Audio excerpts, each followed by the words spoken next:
이기려면 이라는 제목을 가지고 여러분들과 함께 말씀을 나누고자 합니다. 선지자 예레미야는 유다 백성에게 듣기 싫은 계시를 전해야 했습니다. 그래서 사람들에게 외면당하는 것은 물론이고 극심한 환난을 당해야 했습니다. 그는 인간적인 낙심과 좌절에 빠졌고 영적으로 깊은 고독을 느낄 수밖에 없었습니다.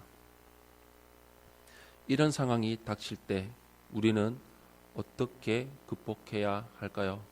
오늘 말씀을 통해서 알아보고자 합니다. 먼저 첫 번째로 10절에서 16절의 말씀을 보시면 우리는 약속의 말씀을 바라보아야 합니다. 예레미야는 하나님의 말씀을 받아 유다의 멸망을 예언했습니다. 그 예언 때문에 그는 박해를 받았습니다. 예레미야와 이해관계가 없는 사람들조차 그를 공격했습니다. 극심한 박해와 적대감으로 인해 예레미야는 낙심했습니다.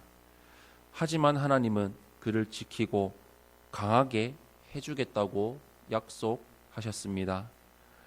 영적 고독에 빠진 사명자는 하나님의 위로가 있습니다. 하나님이 고난 가운데서 그를 건지십니다. 예레미야를 핍박하던 자들은 때가 되면 그들의 사명을 이해하게 될 것입니다.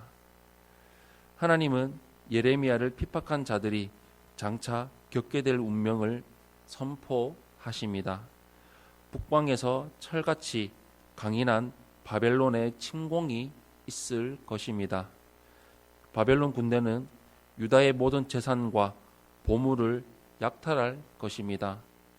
예레미야를 핍박하던 자들은 바벨론의 포로로 끌려가 그의 예언이 진실임을 깨닫게 될 것입니다. 예레미야의 고난은 공연한 것이 아닙니다. 장차 이루어질 하나님의 예언을 위한 순환이었습니다. 예언이 이루어지면 예레미야의 심적 고통은 가벼워질 것입니다. 우리는 믿음으로 살려고 할 때 종종 어려움을 당하곤 합니다.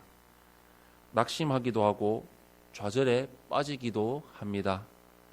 당장은 오해와 비난에 직면할 수도 있습니다.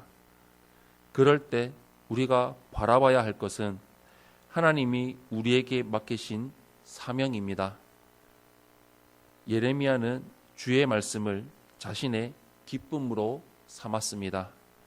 영적 고독이 찾아올 때 낙심하지 않는 방법은 하나님의 약속을 굳게 붙드는 것입니다. 두 번째로 17절에서 21절의 말씀을 보시면 하나님을 신뢰해야 합니다. 예레미야는 죄인들처럼 흥청망청 취하지도 않았습니다.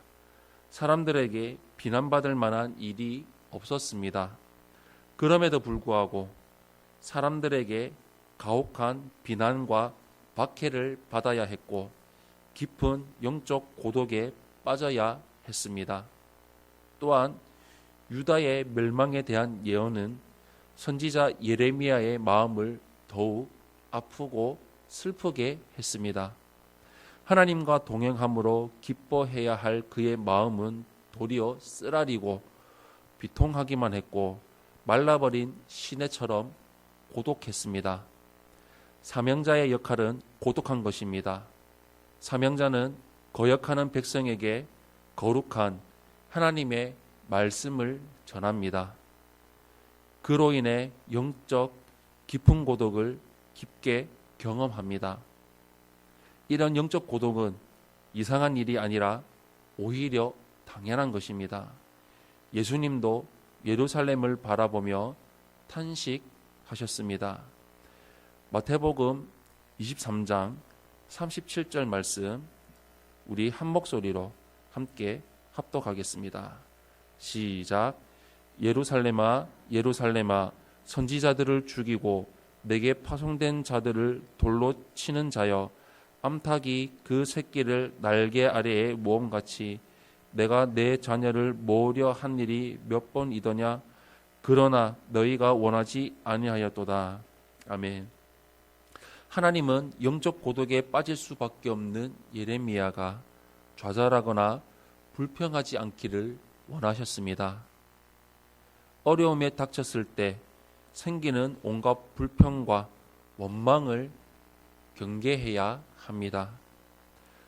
그런 것들은 하나님 앞에서 헛될 뿐입니다. 하나님은 예레미야에게 사명자다운 자세를 원하셨습니다. 사명자는 눈앞에 환경에 굴복하는 자가 아닙니다. 어려움 중에도 눈을 들어 하나님을 바라보며 하나님을 굳게 신뢰하는 것입니다. 타락한 백성이 아무리 예레미야를 핍박해도 그들은 예레미야를 이기지 못합니다. 전능하신 하나님이 그를 붙들고 보호하시기 때문입니다. 영적 고독을 이기는 자는 눈에 보이는 환경에 매몰되지 않습니다. 날마다 눈을 들어 구원의 하나님을 바라보며 살아가기를 바랍니다. 사랑하는 성도 여러분, 예레미야는 유다의 멸망을 선포하며 낙담했습니다. 사람들의 적대감과 핍박에 직면해야 했기 때문이었습니다. 신자는 그런 상황에서도 사람들의 마음을 즐겁게 하는 것이 아니라 하나님의 마음을 기쁘시게 하는 자가 되어야 합니다. 그렇게 할 때 영적 고독에서 능히 벗어날 수 있습니다. 우리가 바라보아야 할 것은 하나님 한 분입니다. 우리에게 말씀하시는 하나님의 말씀과 하나님의 음성에 귀 기울이며 말씀을 통해 우리에게 주시는 약속을 굳게 믿고 굳게 붙들며 살아가는 삶을 온전히 이루어 나아가시기를 예수님 이름으로 축원합니다.